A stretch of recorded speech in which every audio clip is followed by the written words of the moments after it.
I'm gonna squint and pretend that says Powell and Pressburger.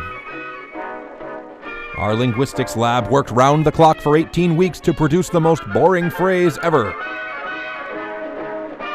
I got 99 problems and accounts payable ain't one. In cooperation with Film Residue and The Color Brown. Hi, what can Brown do for you? Being a department head isn't always what it's cracked up to be.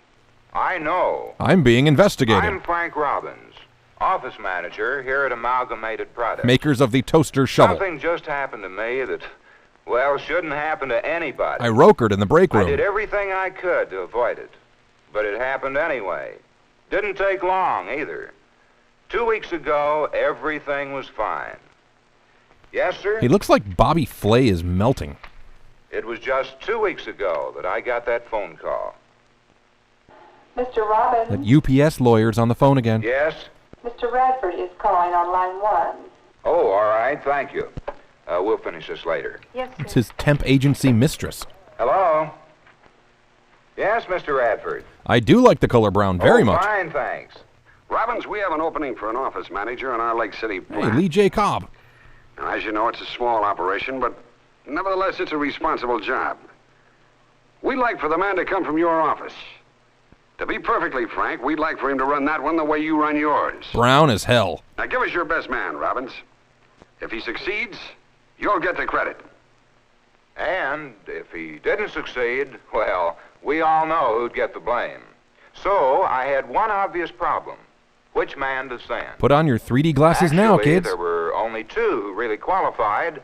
Harry Stevens, our oldest and most competent employee, and Bob Randolph, comparatively new, but very promising, a man with a lot of potential. A real go-getter. Well, for 2 weeks I studied these men.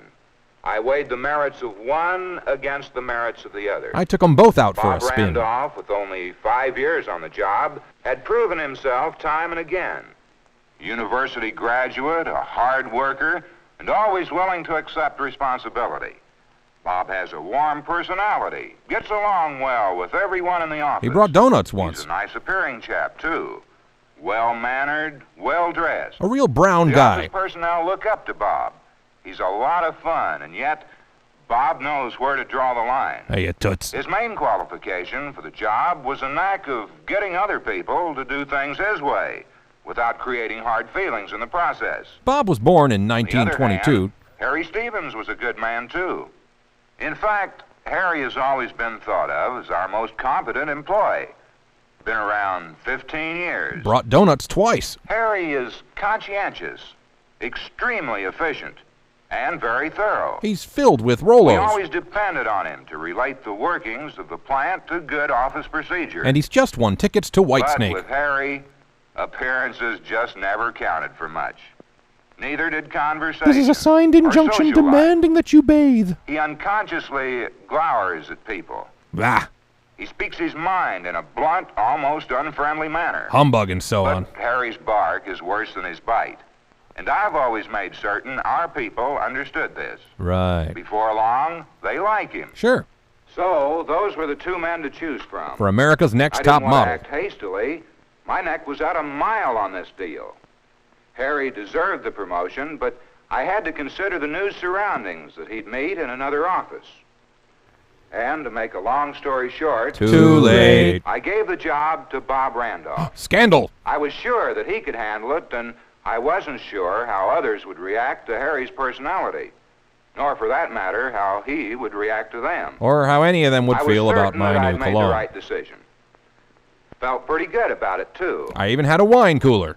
And to make sure that Harry didn't get any wrong ideas from hearing the news second or third hand, I fired him I via called him in to email. explain my decision.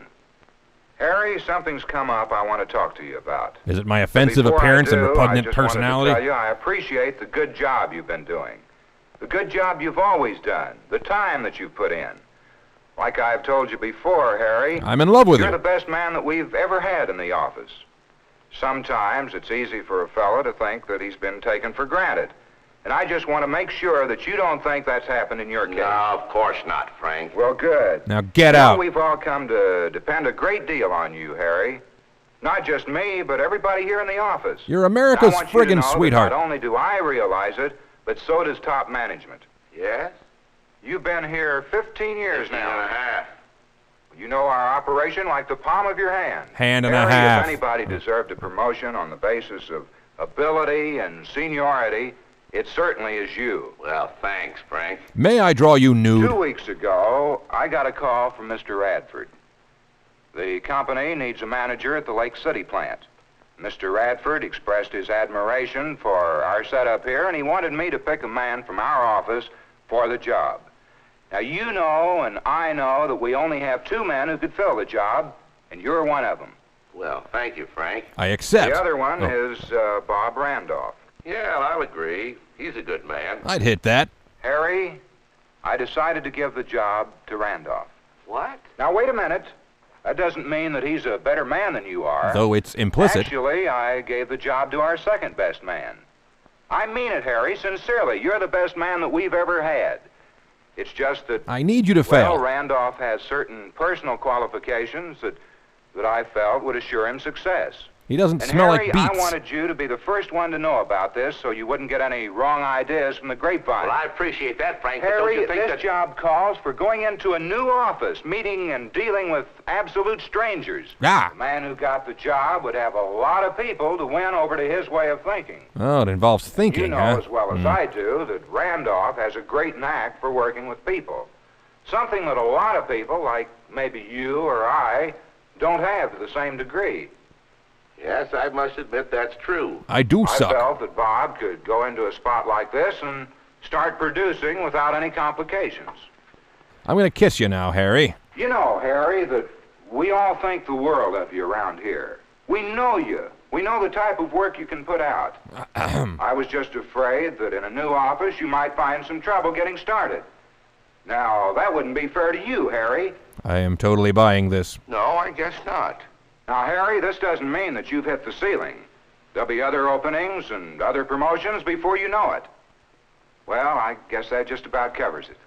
I appreciate you taking the time to tell me all this, Frank. You ponce. If you have any questions or comments, let's hear them, Harry. I sure don't want any misunderstanding. You are a horrible man. Well, I guess I have one thing to say about it. Well, good. Out with it.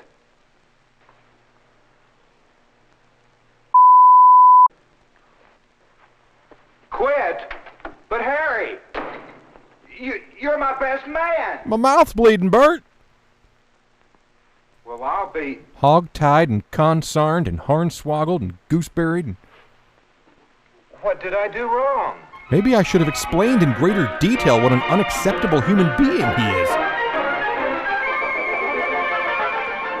Oh, Robbins, you incompetent suit. All right, bye. 2 weeks ago, everything was fine. Yes, sir?